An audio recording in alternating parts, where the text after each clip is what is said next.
Tonight we're going to meet a couple of real characters, and I don't mean unusual or eccentric types, I mean a couple of literary characters, Tom Sawyer and Becky Thatcher, and actually we're going to meet a bunch of them. Now it should come as no surprise that for this story we headed upriver to Hannibal, Missouri this past summer, because in Hannibal, Tom and Becky are not just characters in a Mark Twain book. Every year they are brought to life by a real boy and a real girl, and how they get to be Tom and Becky, well, that's the story. It is a traditional 4th of July celebration. There's a parade and a carnival. But in Hannibal, Missouri, everybody knows this isn't just Independence Day.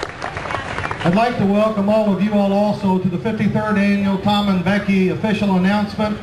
It's what we're all here for today. I'm excited to pass this fun on to the new kids in town. Yeah, I hope they get to have as much fun adventures as we did. This is it for this Tom and Becky. They'll be hanging up their straw hat and bonnet and go back to being Christian and Michaela. Their job is done, but now they join a very special group of alumni. This is the sort of thing that may very well be mentioned in their obituaries. It's that big of a deal.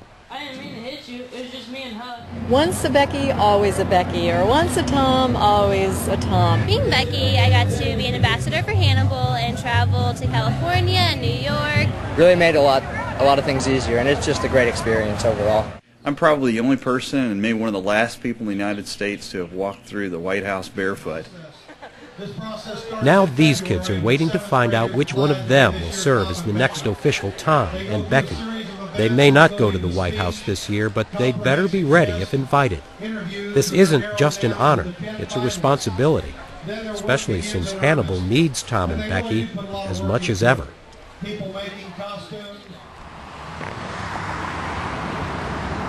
Hannibal, of course, is a Mississippi River town world famous as the home of Mark Twain. The man who grew up as Sam Clemens drew on his boyhood experiences here to write The Adventures of Tom Sawyer and The Adventures of Huckleberry Finn. And while Hannibal is not the bustling riverboat town or even the bustling railroad town it once was, it is still a bustling tourist center, with the Clemens home one of its treasures and main attractions. The house across the street is the Becky Thatcher house, named for the fictional character, not for the real little girl who lived here. Local kids have been portraying Tom and Becky since 1956, and Channel 9 actually played a key but unintended role in getting this tradition started. It was just a few years after the station went on the air, and the host of KETC's children's show, The Finder, was leading a field trip to Hannibal, bringing hundreds of kids up by train. The folks in Hannibal thought they should be greeted by Tom and Becky, so they chose a local boy and girl to play the parts, and they've been picking new Toms and Beckys every year since. Good afternoon, folks. Welcome to the Hannibal Trolley. My name's Pat, and I'll be your driver and narrator.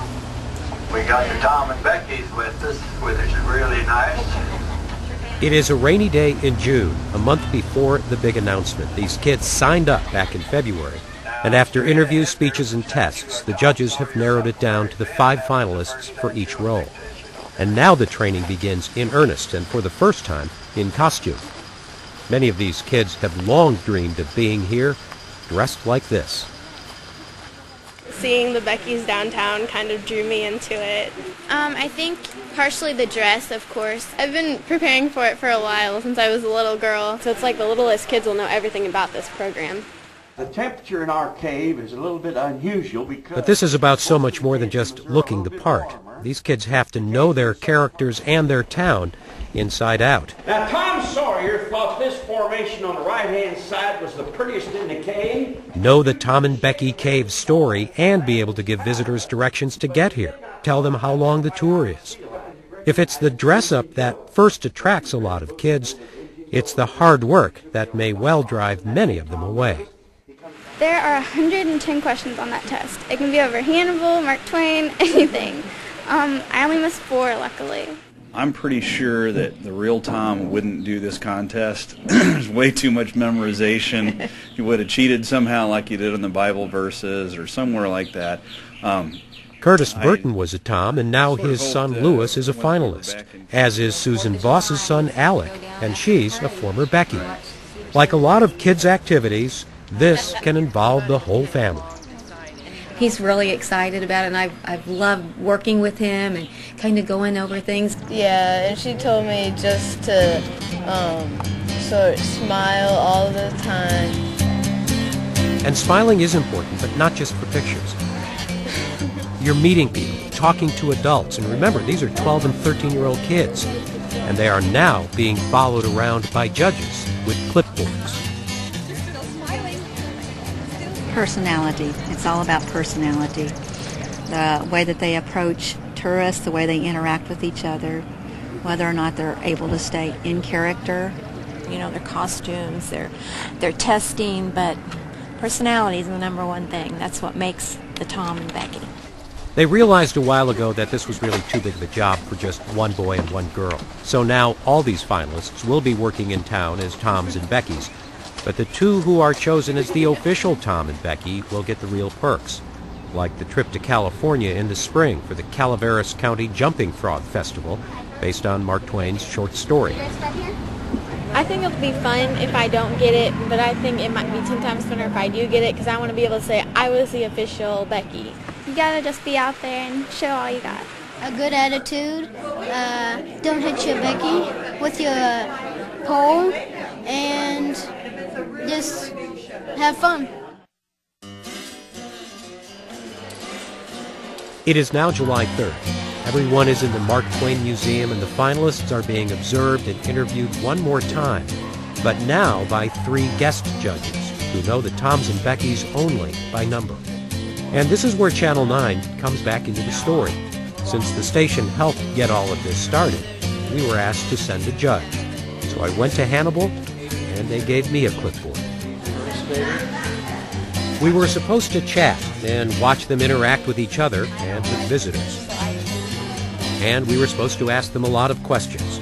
This is where all that studying would pay off. So now where's Mark Twain buried? He's not buried. He's buried in Elmira, New York. With his wife and some of his kids. Not only can they tell you about Mark Twain and his family, they can help yours, advise you where to get a nice meal or a cheap meal, where to stay, where to take the kids.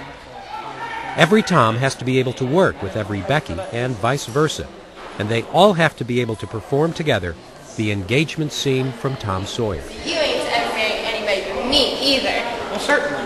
Of course. That's part of it. It's so nice. I've never heard of it before. It's ever so jolly. Why, me and Amy Lawrence. Oh, Tom, so I ain't the first you've ever been engaged to. Would you take it? Oh, Tom, come back, Tom. And that's how Tom and Becky became engaged. They seem to enjoy the little performances and the strolling around and the being friendly. What they couldn't have looked forward to was what was coming next. After lunch, everyone went to a local bed and breakfast. Then one by one, each Tom and each Becky had to face the 3 guest judges, who were waiting to be impressed and charmed. Sit down and relax. So I carved a slingshot? This is my Bible. Would you like some? No. Okay, go ahead. Our scores would now be combined with all of the previous tests and evaluations. And for the kids, it was all over but the waiting. Tomorrow, the 4th of July, they would know which one of them would be Hannibal's new reigning Tom Sawyer and Becky Thatcher.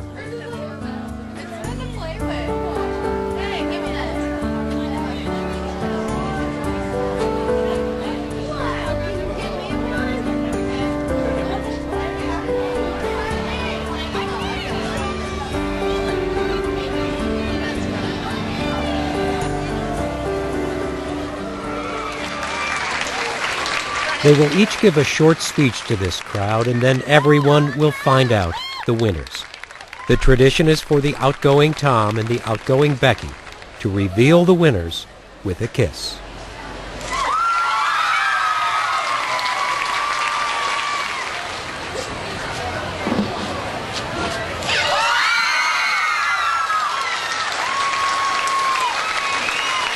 Congratulations to getting us out of the 2008-2009 official Tom and Becky. What are you going to do to celebrate first? This is not the kind of contest that ends with the announcement of the winners. Matt Carr and Candace Howe are just getting started on a full year serving as Hannibal's official Tom Sawyer and Becky Thatcher. In Hannibal, at age 13, it really doesn't get any better than this.